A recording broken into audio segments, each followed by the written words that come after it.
Hello, everyone. I'm Katya. I'm a counsellor, energy healer. I practice Nature Connection programs, and I'm here today to talk to you about motivation and why sometimes we find it hard to be motivated to do things like exercise and maintain a regular, consistent exercise routine. So the theme here is about the motivation and to keep that going. And I wonder actually if this is something that you deal with in your life. I know that personally this is something that I've dealt with a lot, and I've found some solutions, and I'd like to share some of that with you now. So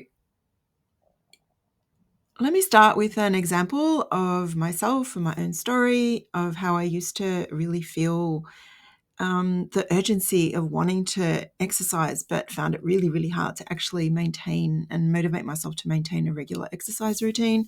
So even though I would put things in place and I would have a plan, when it came to actually taking the action and taking the steps to implement my plan, I found that it was actually almost impossible to keep going. After about 2 or 3 days, depending on what was going on in my life, my plan would be interrupted, and actually I would even just completely forget about it. So I know that other people experience this as well. But what I'd like to explore here is not necessarily give you the answers, but explore the reasons why it could be happening, but also give you a way to think about it for yourself and what might be happening for you. So we're all unique. Everyone's different. We certainly do have things in common as humans, and I will talk about some of that today, especially with regard to our nervous system, and how that might be creating, some of that pattern of not being able to move forward with our plans. We're not, in terms of the motivation to move forward. So, yeah, in my own story, at a time in my life where I was actually experiencing a lot of pressure, a lot of stress, I was also going through perimenopause. So, that's something that lasts for quite a few years, where our hormones are changing a lot, and they do have an effect on us and how we live our life. But when we're stressed, the effects of perimenopause can escalate as well. So it was a difficult time. I had a lot of responsibility, and it was a period where I couldn't really change many things. But one thing that was really important was that I did bring in exercise to support me. And exercise is good for us, but as my doctor kept telling me, but I just couldn't seem to motivate myself to maintain a regular exercise routine. I was driving long distances in my commute to work. I was sitting in my car for long hours, and I was also sitting at a desk for long hours every day. So funnily enough, that led me to be more and more tired. You'd think that sitting would be restful, but it wasn't actually. Because I wasn't moving, my body was becoming more and more tired and less motivated to exercise. So I made some time to start to explore why this might be happening.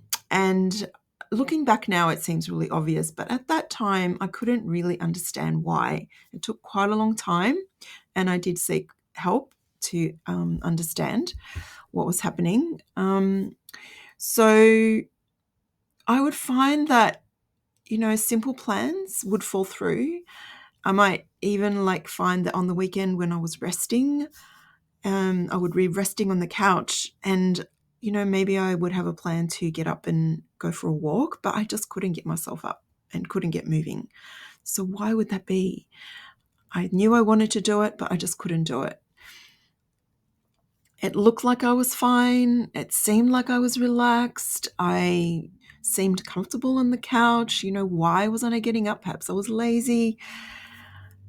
The truth is that for me at that time in my life, because I was so stressed, my body was in a constant chronic stress mode, that I couldn't really get out of. And what that meant for me, I was, going from being in fight or flight, every day at work, like really stressed and like kind of in that fight and having to get things done and the high action and, feeling that stress, it- just the high intensity in my body and not really having a break from it,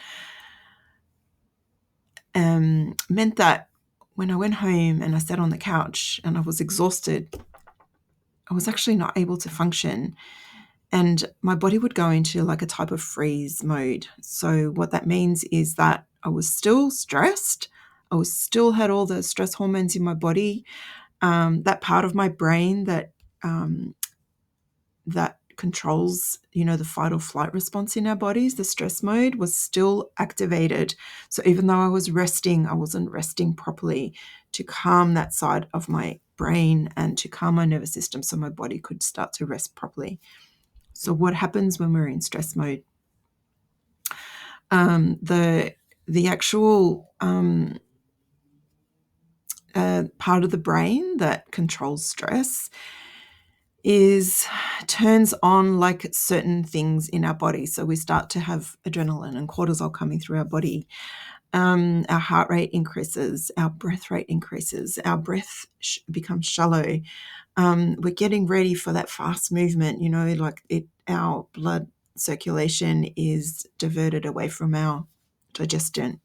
It's diverted towards our limbs. So we become ready for that high alert state, to move quickly, to take quick action, to be in if we need to fight or need to run away, like this part of our nervous system becomes activated. And even though at work we're not necessarily in fight or flight mode, maybe some people are if they work in the army, but that wasn't my kind of job. I was, working in an office, but it was very high intensity. There was a lot. It was stressful. There were lots of stressful situations to deal with every day. And I didn't have a way of winding down. So when I was sitting on the couch, things weren't changing for me. Even though I thought I was resting, my brain was still in high alert mode. And the way that I was trying to control that was to numb it, so I wasn't feeling things. I was trying to calm myself by feeling numb, being on the phone, scrolling, watching television, eating comfort food, things like that. Didn't work. I just became more and more tired. My body just wasn't working well. So what I know now, and what I eventually found out, was that what I needed to do was understand why my body couldn't turn off stress mode. And what that was, and what it is that my body needed to feel safe in order to stop feeling stressed. Creating a sense of safety in my body meant that my brain could calm, my nervous system could calm, and then the other parts of my brain could come online, the more thinking parts, the parts that are more about connecting, the parts that, have, connect me to my intuition, where I can hear my thoughts more clearly, where I can be more creative, where I can make myself, bring in more pleasure and enjoyment. So these sorts of things happen when we're feeling safe. They won't happen while we're in stress mode.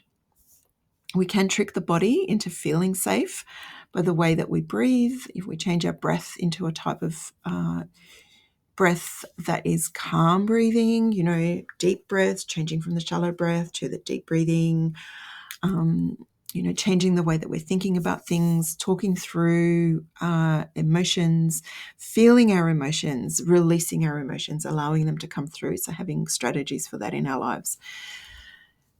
There's a whole range of things that contribute to being able to create this change, and there's a lot of information out there about it.